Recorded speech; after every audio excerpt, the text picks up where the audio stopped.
Hello friends. మనం లైఫ్‌లో ఎప్పుడైనా, అరే! నేనింత కష్టపడుతున్నా, నాకెందుకు బ్యాడ్ లక్ వెంటాడుతోంది? నాకెవరూ తోడులేరేంటి? అని బాధపడుతుంటాం గదా! మనకి చిన్న అన్యాయం జరిగితేనే కుంగిపోతాం. కానీ ఒక్కసారి ఆలోచించండి బ్రో.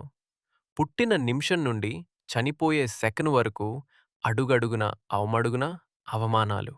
కన్నతల్లి దూరం అవ్వడం, నేర్చుకున్న విద్య శాపంగా మారడం, చివరికి ప్రాణ స్నేహితుడు, దేవుడు అందరూ కలిసి మోసం చేసినా వెనకడుగు వేయని ఒక వ్యక్తి గురించి ఈరోజు మాట్లాడుకుందాం. ఆయనే దానవీర శూర కర్ణుడు. కురుక్షేత్ర యుద్ధంలో కర్ణుడు లేకపోతే మహాభారతమే లేదు. ఒకవేళ కర్ణుడికి ఆ శాపాలు లేకపోయుంటే అర్జునుడు ఆయన్ని ఎదిరించగలడా?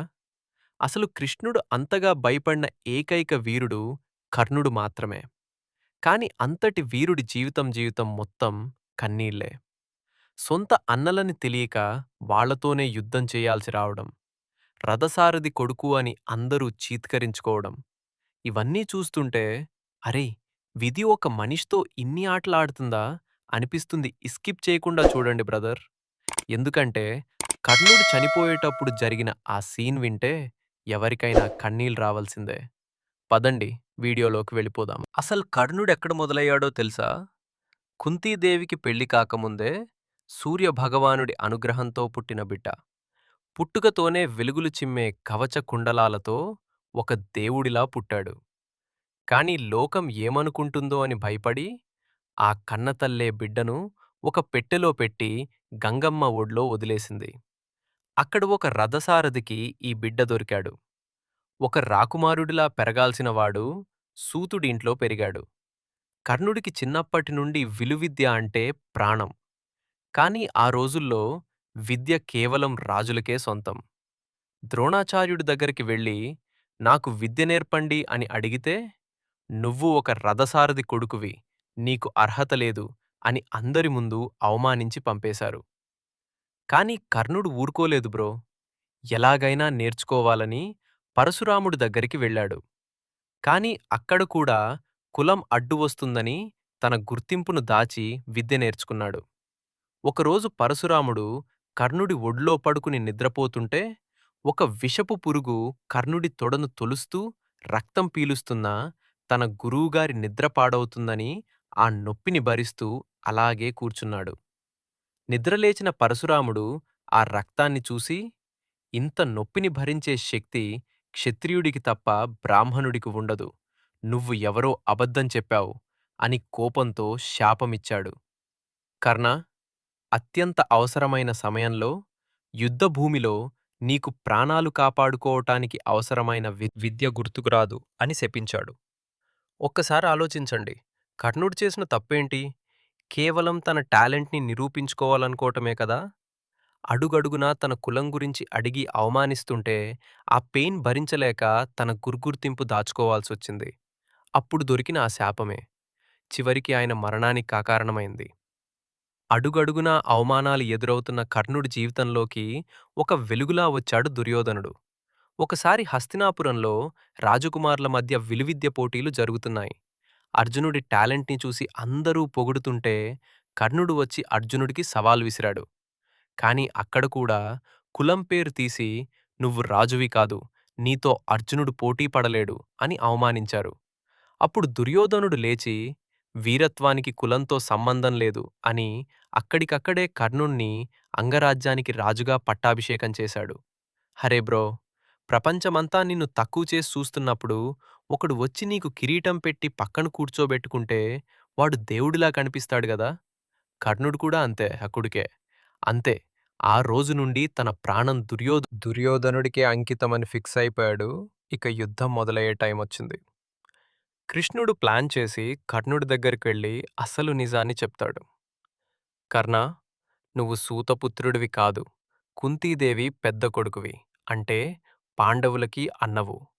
నువ్వు మా వైపొచ్చేస్తే రేపు నువ్వే చక్రవర్తివవుతావు అని ఆఫరిస్తాడు. కాని కర్ణుడేమన్నాడో తెలుసా? కృష్ణ, నాకు ఏ గుర్తింపు లేని రోజున అందరూ నన్ను చీత్కరించుకుంటున్నప్పుడు దుర్యోధనుడు నాకు గౌరవాన్నిచ్చాడు.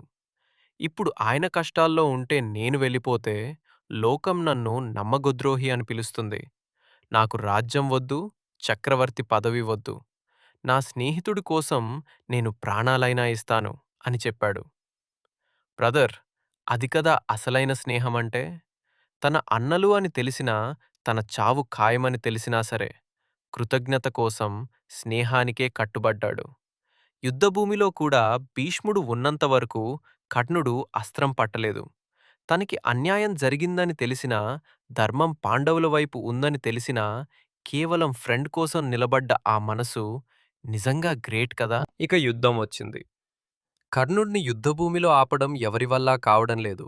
సాక్షాత్తు కృష్ణుడు కూడా భయపడే రేంజ్‌లో కర్ణుడు అస్త్రాలు ప్రయోగిస్తున్నాడు. కానీ ఇక్కడే ఒక వీరుణ్ణి విధి ఎలా మోసం చేసిందో చూడండి. మొదట ఇంద్రుడు బ్రాహ్మణుడి రూపంలో వచ్చి కర్ణుడి ప్రాణకవచమైన కవచకుండలాలను లాలను దానంగా అడిగి తీసేసుకున్నాడు. ఆ తర్వాత కుంతీదేవి వెళ్ళి అర్జునుడు తప్ప మిగతా నలుగురు పాండవులను చంపను అని మాట తీసుకుంది. ఇవన్నీ ఒక ఎత్తైతే, యుద్ధం మధ్యలో కర్ణుడి రథం చక్రం భూమిలో కూరుకుపోయింది. భూమాత శాపం వల్ల ఆ చక్రం ఎంతకీ పైకి రావడం లేదు. సరిగ్గా అదే టైంలో పరశురాముడిచ్చిన శాపం వల్ల పవర్ఫుల్ మంత్రాలన్నీ కర్ణుడు మర్చిపోయాడు.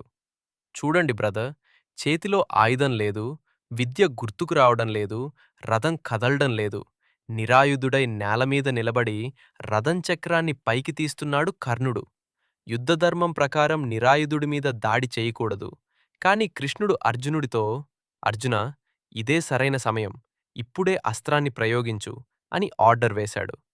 అర్జునుడు వేసిన అస్త్రం కర్ణుడి తలను వేరు చేసింది.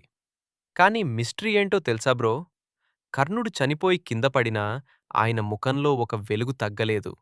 అప్పుడు కృష్ణుడు ఒక బ్రాహ్మణుడి రూపంలో వెళ్ళి, నువ్వు దానవీరుడివి కదా, నీ పుణ్యం మొత్తం నాకు దానం చేస్తావా అని అడిగాడు. కర్ణుడు తన నోట్లోని రక్తాన్నే నీళ్లుగా భావించి తన పుణ్యాన్ని కూడా దానం చేసేశాడు. నిజంగా ఆలోచించండి బ్రదర్. ఒక మనిషిని చంపడానికి దేవతలు, శాపాలు, తల్లి మాటలు, చివరికి దేవుడు కూడా మోసం చేయాల్సొచ్చిందంటే కర్ణుడు ఎంతటి మహావీరుడో కదా! ఆయన ఓడిపోయింది యుద్ధంలో కాదు, కేవలం విధి చేతిలో మాత్రమే. సో ఫ్రెండ్స్, ఇది కర్ణుడి జీవిత కథ. మహాభారతం మొత్తం మీద మీరు గమనిస్తే, కృష్ణుడు కూడా మనసులో బాధపడుతూ చంపిన ఏకైక వీరుడు కర్ణుడు మాత్రమే. యుద్ధమైపోయాక పాండవులకి నిజం తెలిసినప్పుడు, మనం మన అన్ననే చంపుకున్నామా అని వాళ్ళు పడ్డ వేదన వర్ణనాతీతం. కర్ణుడు మనకి నేర్పేది ఒక్కటే: లోకం నిన్ను ఎంత అవమానించినా, విధి నిన్ను ఎంత మోసం చేసినా, నీ వ్యక్తిత్వాన్ని మాత్రం వదులుకోవద్దు. ఆయన అడగడుగునా ఓడిపోయి ఉండొచ్చు, కానీ దానంలో, స్నేహంలో, ధైర్యంలో ఇప్పటికీ మనందరికీ ఒక హీరోగా మిగిలిపోయాడు. మీకేమనిపిస్తుంది బ్రో? కర్ణుడికి జరిగిన అన్యాయంలో ఎవరిది తప్పు అంటారు? విధిదా? లేక మనుషులదా? మీ మనసులో ఏముందో కింద కామెంట్ చేయండి. అలాగే మీ బెస్ట్ ఫ్రెండ్‌కి ఈ వీడియోని షేర్ చేయండి. ఎందుకంటే కర్ణుడంటేనే స్నేహానికి నిదర్శనం. ఇలాంటి మరిన్ని లైఫ్ చేంజింగ్ స్టోరీస్ కోసం మన ఛానల్‌ని ఇప్పుడే సబ్స్క్రైబ్ చేసుకోండి. మళ్ళీ ఇలాంటి మరొక ఇంట్రెస్టింగ్ వీడియోతో